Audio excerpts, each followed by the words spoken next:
Vous informer reste notre devoir le plus cher. Mesdames et messieurs, bienvenue dans cette grande édition du journal universitaire. L'Institut supérieur de commerce de Kinshasa, IESEKIN en sigle, dirigé par le professeur Edson Nyonsaba, a organisé le lundi et mardi dernier un séminaire d'appropriation de l'arrêté ministériel numéro 401 portant sur la fixation des modalités d'évaluation, de progression et d'orientation des cycles d'études en vue de l'obtention des diplômes, des licences et des maîtrises en République démocratique du Congo. C'était au sein de cet établissement. Christian Mkonkoli et Blaise Boucha pour le reportage. Relever le défi de la mise en œuvre de la réforme licence master doctorat à l'Institut supérieur des commerces, c'est l'objectif de ces séminaires d'appropriation de l'arrêté ministériel numéro 401 du 28 août 2023 portant fixation de modalités d'évaluation, des progressions et d'orientation dans le cycle d'études en vue de l'obtention des diplômes des licences maîtrise en République démocratique du Congo. Ouvert et lancé le lundi 4 septembre sous l'initiative du professeur Edson Nyonsaba, directeur général de l'IESEKIN, dans la grande salle de la bibliothèque de cet établissement. Pendant 2 jours, les personnels scientifiques, académiques et administratifs de l'IESEKIN se sont apaisantis sur cet arrêté de 49 articles répartis en 8 titres dont la définition des concepts, l'objet et le principe des modalités d'évaluation, régime et barème d'évaluation, les règles d'acquisition et validation des compensations et de capitalisation, les règles de passage,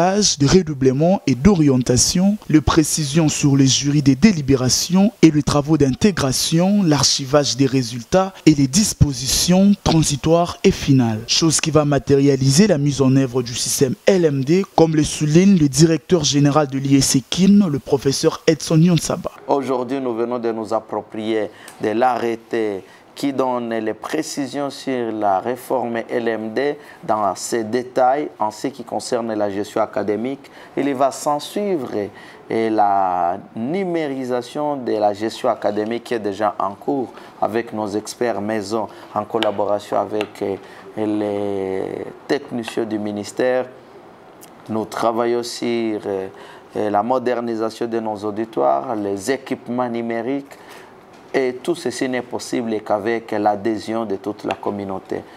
Au comité de gestion, nous exprimons une grande satisfaction parce que les étudiants, les agents, les enseignants, tous s'approprient les réformes en cours et désormais, rien ne peut stopper l'IEC d'aller vers la haute école de commerce. L'IEC, la grande école de commerce. En outre, plusieurs comparaisons ont été faites par les intervenants du jour en rapport avec la grille de cotation de l'année précédente et la réforme proposée par le ministère de l'Enseignement supérieur et universitaire. Chose qui a été comprise avec exactitude par l'assistance. Présent à ces assises de 2 jours, le coordonnateur des étudiants de l'IESEKIN, Marc Moutambaye, s'est dit heureux de voir comment les systèmes LMD s'améliorent et facilitent l'étudiant à bien poursuivre son cursus académique. Nous sommes très contents d'avoir le système LMD et surtout que ça valorise surtout l'applicabilité de l'étudiant dans la conciliation de la pratique à la théorie. Et donc pour nous les étudiants c'est favorable parce que le monde actuel a besoin d'avoir des excellents à la place des bons. Et donc la formation est tellement capitale pour nous et donc nous suggérons que ça puisse être encouragé et accompagné pour sa faisabilité et son impact. Notons que cette activité de 2 jours a été sanctionnée par la remise des brevets à tous les participants. Bonne nouvelle pour la communauté de l'Institut supérieur d'architecture et d'urbanisme ISAU. En sigle, désormais, tous les services de cet établissement seront numérisés. Le lancement de ces processus par le directeur général de cette institution, le professeur René Mpourou Mazembe, a eu lieu le lundi dernier. Les détails avec Laetitia Kapinga et Jérès Lando. C'est une innovation de grande envergure à l'Institut supérieur d'architecture et d'urbanisme de Kinshasa. Désormais, aucune opération de paie ne se fera dans un bureau de section car le comité de gestion que dirige le professeur René Mpourou et les cabinets du ministre de tutelle ont trouvé une solution pour une bonne gestion financière au sein de cet établissement en mettant en place une application dénommée OPT Solutions. Selon ces techniciens, les étudiants peuvent facilement télécharger l'application OPT Solutions sur Play Store et suivre la procédure procédure pour le paiement des différents frais demandés à l'ISAU. Le professeur Mporo Mazembe, directeur général de l'ISAU, a salué cette initiative qui entre dans la vision du ministre de l'ESU qui prône la bonne gestion des établissements universitaires. Ce lancement nous permet d'atténuer beaucoup de dysfonctionnements dans la gestion des établissements. En termes d'améliorer toutes les fraudes qui se font dans la gestion de façon globale de l'établissement, tant sur le plan financier que sur le plan académique. Et ce lancement va nous permettre d'améliorer et de faire une traçabilité claire de la gestion de tous ces différents secteurs au sein de l'établissement. Je veux dire la gestion des frais académiques, la gestion d'évaluation des étudiants, et ça va nous permettre d'entrer avec un très bon élan avec le système LMD qui est trop exigeant et qui doit faire que les choses soient très bien tracées avant et que la gestion de toutes ces activités soit très bien comprise par tout le monde.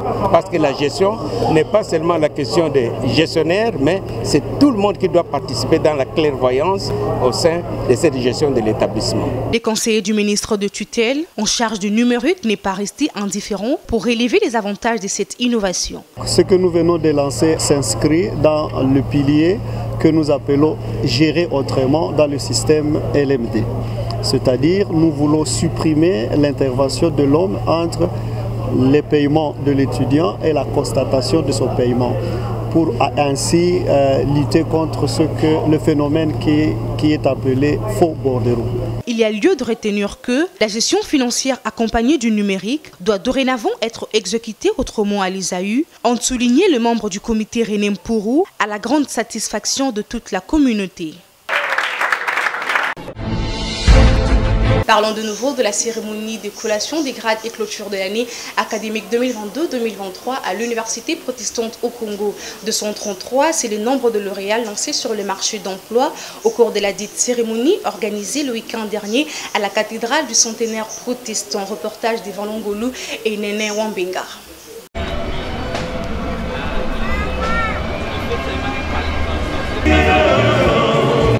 C'est dans cette ambiance inhabituelle à l'Université protestante au Congo qui marque la fin de l'année académique 2022-2023 et la collation des grades académiques de finalistes qui ont passé 5 ans de formation et de sacrifices afin de devenir des solutions pour la construction de la nation congolaise.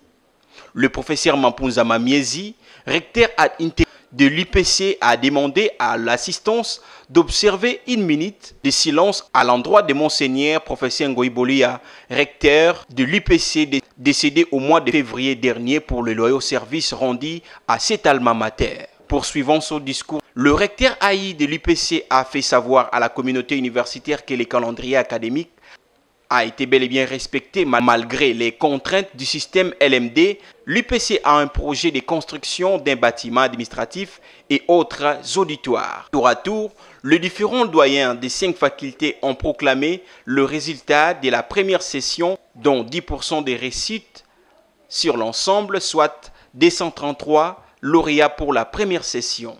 Le recteur AI de l'UPC a conféré des grades académiques à tous les finalistes du premier, deuxième et troisième cycle en ces mots.